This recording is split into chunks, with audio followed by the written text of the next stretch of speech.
Hi guys, welcome back to Sue's All-in-One channel. In today's video, I'm showing you a place called NCB, that is Natraj Chole Bhature. If you love Chole Bhature, then this is a must-try place for you guys out there. And also, it was one of the best Chole Bhatures I have had in Bangalore. Their choles just melt in your mouth as they are not pressure cooked but cooked in drums with garam masala for a very long time. Their bhature is also very unique as they have grated paneer and spices stuffed inside them. They also have some chaats on the counter and pani puri was the best. They also have a live jalebi counter where jalebis are fried in desi ghee. Every bite of it will have a flavor of ghee and saffron, which is really nice, and that makes it a must-try item on the menu.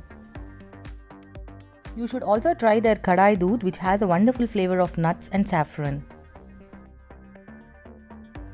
These are the must-try items when you visit Natraj Chole Bhature, but there are many more items on their menu. They also sell some snacks and fresh malai paneer which you can shop from the store.